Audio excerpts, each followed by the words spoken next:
So guys, balik lagi sama kuliah sore bareng Ali sini. Oke, ini adalah smartphone kedua Motorola di Indonesia, yaitu adalah Moto Edge 60 Fusion. Smartphone yang satu ini baru aja rilis kemarin ya, dan sekarang udah ada di studio kuliah sore. Langsung aja kita mau unboxing barangnya dan kita mau pindah ke kamera yang di atas. Let's go!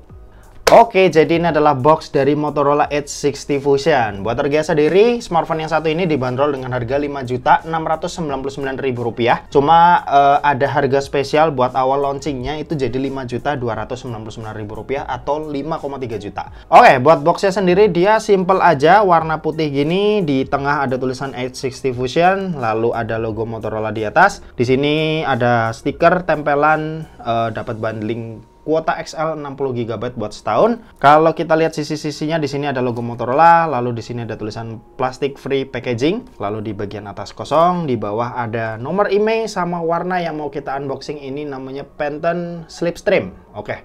Buat keterangan storage, nih ada di sebelah sini ya, 12 GB RAM, internalnya ini 256 GB. Dan smartphone yang satu ini itu udah dibuat di PT Motorola Mobility Indonesia, jadi udah dibuat di Indonesia. Oke, langsung aja kita mau unboxing barangnya. Di sini ada seal-nya ya, kita sobek aja. Di bagian atas ini kita dapat box kecil lagi yang isinya ini ada ini kartu XL, lalu ada buku paduan. Di sini ada SIM ejector, bentuknya unik nih. Bentuknya kayak gini. Terus abis itu dapat kartu garansi, lalu ini ada casingnya. Oke, ini dia case-nya, jadi hard case gitu ya. Di sini ada logo Motorola sama ada kayak bintik-bintik cat gitu ya, warna biru, warna merah kecampur di sininya. Tekstur-tekstur gitu. Oke, lalu kita lihat di bagian sini ada HP-nya. Kita taruh pinggir dulu, lalu di bagian bawah, kita dapat kepala charger warna hitam. Oke, ada logo Motorola di tengah. Nah, buat outputnya sendiri dia 68 watt ya, jadi udah cukup kencang. Di sini ternyata portnya bukan USB 8, melainkan USB Type-C, jadi C2C. Oke, ini dia kabelnya. Terus udah nggak ada apa-apa lagi. Gitu aja buat paket pembeliannya, dan sekarang kita bakal beresin dulu. Kita langsung lihat smartphone-nya. Oke, ini dia smartphone-nya, si Moto Edge 60 Fusion. Langsung aja kita buka kertas pembungkusnya. Jadi bener ya, dia plastik free, tanpa ada plastik sama sekali. Oke, seperti ini. Jadi warnanya tuh kayak abu-abu kebiruan gitu ya.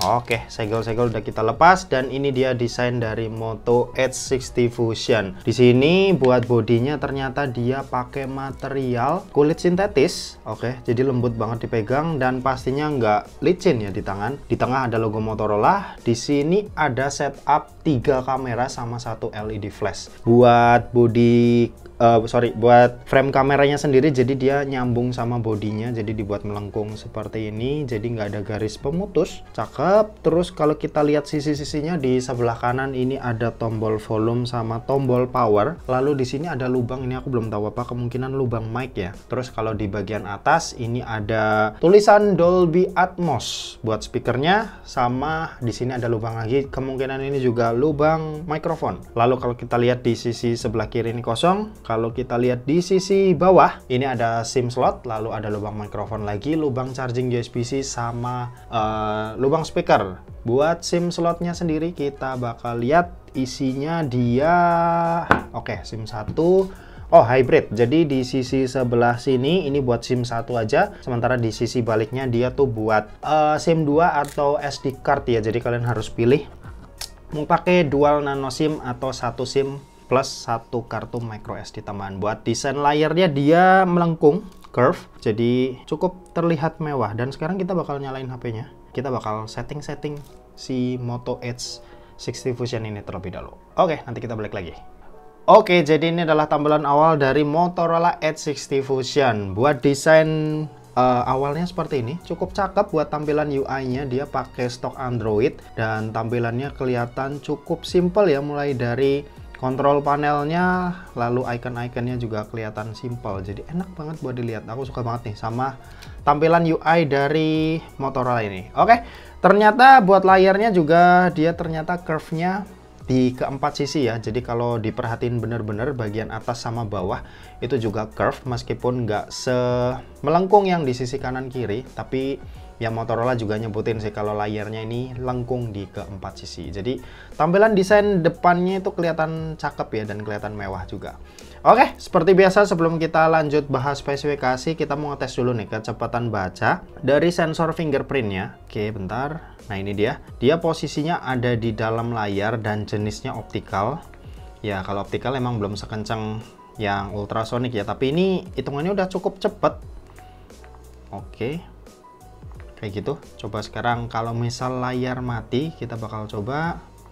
Oke, jadi lumayan cukup cepat. Jadi enak juga buat dipakai sehari-hari. Oke, sekarang kita bakal lanjut bahas spesifikasi. Kalian bisa simak aja tabel yang ada di sebelah kanan kayak biasa.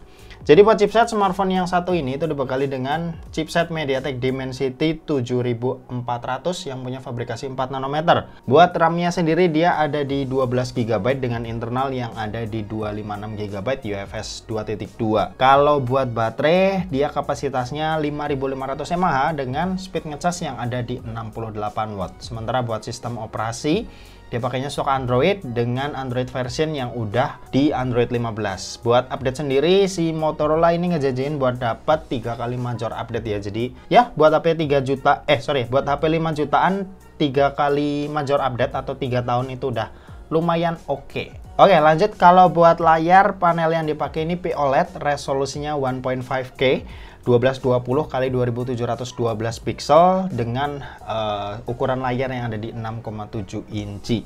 Buat layarnya ini udah punya 1 miliar warna, terus support HDR10+, refresh rate-nya ada di 120 Hz, dan buat peak brightness ini ada di 4500 nits. Terus buat proteksinya sendiri juga ini udah pakai Corning Gorilla Glass 7i ya. Jadi buat proteksi udah lumayan yang paling baru nih dikasih sama Motorola. Oke, lanjut. Kalau buat kamera tadi di awal aku bilang kalau kameranya ini 3 ya, tapi ternyata sebenarnya ini 2. Jadi yang di pojok kiri bawah itu sensor cahaya. Jadi ya buat nangkap cahaya dan buat dapetin hasil foto otomatis yang bisa diatur sama kameranya Motorola. Jadi kameranya ini sebenarnya ada 2, yaitu kamera utama yang resolusinya 50 megapiksel berOIS, sama yang satu lagi ini kamera ultrawide yang resolusinya 13 megapiksel. Sementara itu buat kamera yang di bagian depan ini resolusinya 32 megapiksel.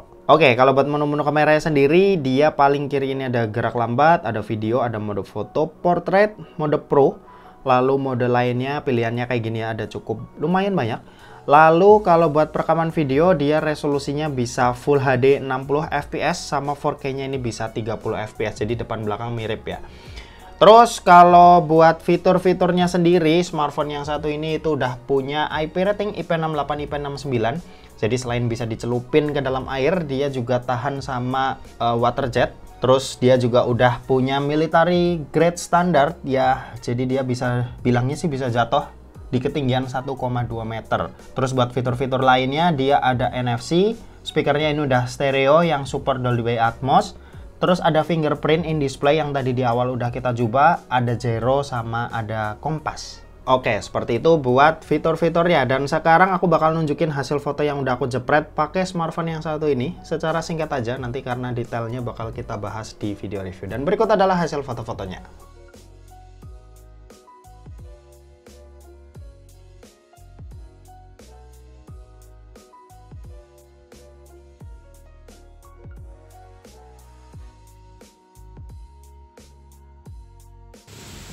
Nah, ini perekaman videonya. Ini kamera utama. Dan ini kamera ultrawide. Coba kita pakai lari. Mantap. Oke, tadi kalian udah lihat buat hasil foto-fotonya, dan sekarang kita lanjut mau ngetes main game PUBG Mobile kayak biasa. Sekalian ngetes gyroscope-nya. Kita main di hangar, langsung aja kita mainin. Let's go. Oke, buat settingannya sendiri dia bawaan ada di HD high, tapi kalau kita ganti smooth dia bisa sampai ekstrim. Balance-nya juga sampai ultra, HD sampai ultra, HDR sampai ultra. Kita bakal pakai smooth ekstrim aja ya, biar dapetin FPS yang lebih tinggi, 60 FPS. Dan di sini ada mode gamingnya juga. Kita bisa ganti mode kinerjanya ini jadi misal turbo kalau kita mau main game, tapi ya resiko baterainya cepet habis. Di sini juga ada pilihan sensitivitas sentuhan, lalu ada latency wifi. Aku kurang yakin ini berpengaruh atau enggak, tapi ya kita aktifin aja. Dan buat gyroscope aman banget dia karena udah hardware.